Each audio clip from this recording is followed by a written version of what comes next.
K-pop might win at the Grammys for the first time. New York. Two things can be true at once. K-pop is an inextricable force in global pop culture, and it has long been under-celebrated at institutions like the Grammys, where K-pop artists have performed but have never taken home a trophy. That could change at next month's 2026 Grammy Awards ceremony. Songs released by K-pop artists or K-pop adjacent artists, more on that later, have received nominations in the Big Four categories for the first time. Rosé, perhaps best known as one-fourth of the juggernaut girl group Blackpink, is the first K-pop artist to ever receive a nomination in the Record of the Year field for APT, her mega hit with Grammy's favorite Bruno Mars. The Song of the Year category also features K-pop nominees for the first time. APT will go head-to-head with the fictional girl group Hunter X, Golden, performed by Lee, Audrey Nuna, and Ray Ami from the K-pop Demon Hunters soundtrack. And the girl group Katseye, the brainchild of HYBE, the entertainment company behind K-pop sensation BTS and countless other international acts, fashioned in the image of the K-pop idol system, has been nominated for Best New Artist. Is this a historic moment for K-pop? It depends on who you ask. Arum Jung, assistant professor of Korean studies at Arizona State University and author of K-pop Fandom, Performing Diaku from the 1990s to today, says the majority of these nominations strike her more as a deterritorialized hybrid idea of K-pop instead of a recognition of K-pop. While Rosé was recruited and trained under the K-pop system, and while APT does contain some motifs from the Korean drinking game, Jung says the song does not feel like a localized K-pop production. Same with Katseye, who was trained and produced under HYBE, but marketed more toward Western fans and listeners.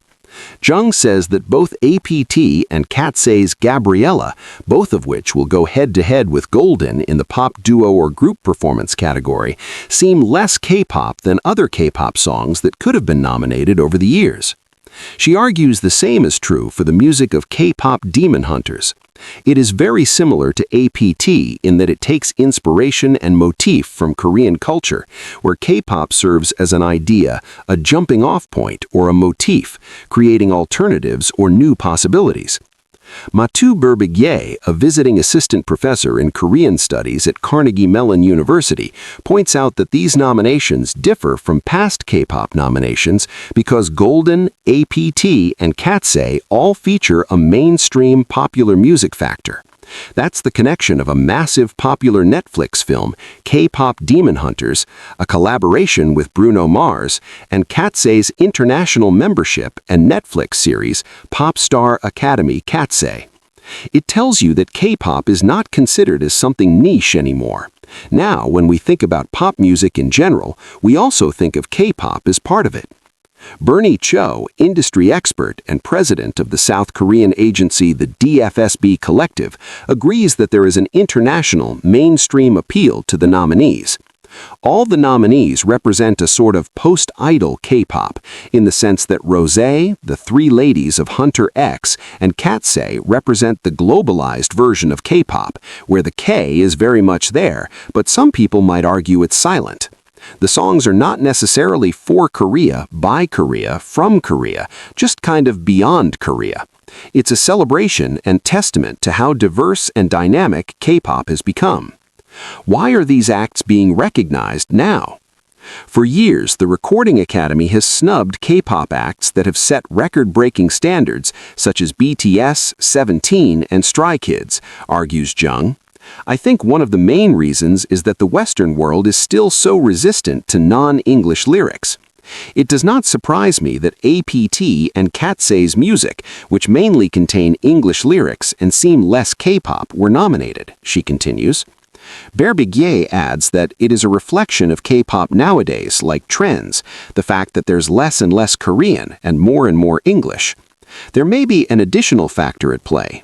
Tamar Herman, a music journalist and author of the Notes on K-pop newsletter, says many critics and industry voices found that 2025 to be a lackluster year for new pop music in the U.S., a fact that was all but confirmed in the Luminate's 2025 mid-year report, which found that streams of new music had slowed compared to the year before, potentially due to a dearth of mega-hits dominating the charts.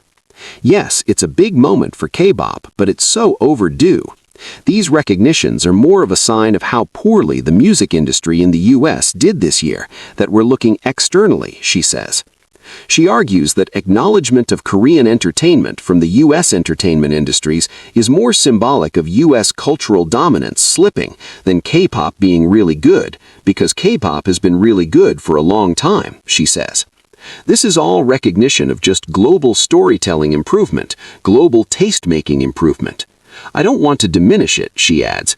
These are all universally friendly, accessible, good pop songs. And if they weren't, they wouldn't connect.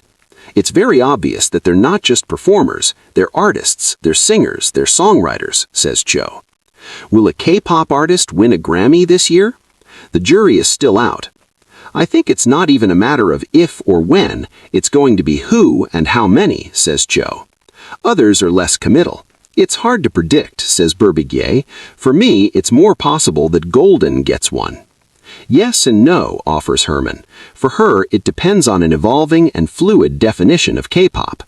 After all, Hunter X is a fictional girl group from an animated film that did not debut through the K-pop music industry system. Would a victory for their song Golden mean a victory of K-pop? That's a matter of opinion.